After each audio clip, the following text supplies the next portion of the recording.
Okay. Right. Jagan పాదయాత్ర చేద్దామని అనుకుంటున్నారు. So, work out అవుతుంది అనుకోవచ్చా? అంటే ఎప్పటి వరకు పాదయాత్ర మొదలుపెట్టే అవకాశం ఉంది? అండ్ పాదయాత్ర చేస్తే గనుక అధికారంలో వచ్చే అవకాశం ఏమైనా ఉందా? ఎందుకంటే పాదయాత్ర చేసి ఆయన అధికారంలోకి వచ్చారు కదా! అంటే ఎవరు కూడా పాదయాత్ర ద్వారానే అధికారంలోకి వచ్చేస్తారని అనుకోకూడదు. పాదయాత్ర అనేటువంటిది సెంటిమెంట్ అది బలంగా నాటుకుపోయింది అనుకోవచ్చు. బలంగానే ఉంది. ఓకే. ఒకటి మాత్రం వినాలి మీరు. అది ప్రజలకి నమ్మకాన్ని కల్పించేటువంటి విధంగా ఉండాలి ఆ పాదయాత్ర.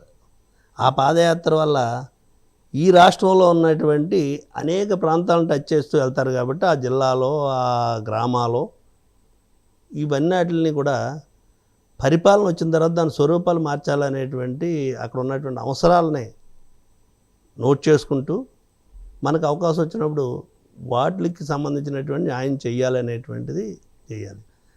ప్రభుత్వం చేస్తున్నటువంటి ఏ నియోజకవర్గంలో, ఏ గ్రామంలో ప్రభుత్వం ద్వారా అన్యాయం జరుగుతుందో, ప్రజలకు అన్యాయం జరుగుతుందో, లేకపోతే ఏ విధంగా దోపిడీ ఉందనేటువంటిది ప్రతిదాన్ని ఎండగట్టేటువంటి విధంగా ఒక ప్రతిపక్ష నాయకుడిగా ఒకవేళ స్టార్ట్ చేస్తే ఎక్కడి నుండి స్టార్ట్ చేస్తారు? ఎప్పుడు మొదలుపెట్టే అవకాశం ఉంది? ఎక్కడి నుంచి స్టార్ట్ చేద్దాం అనేటువంటిది అది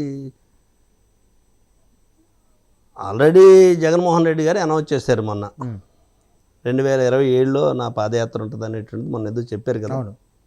మా నాయకుడు చెప్పాడు.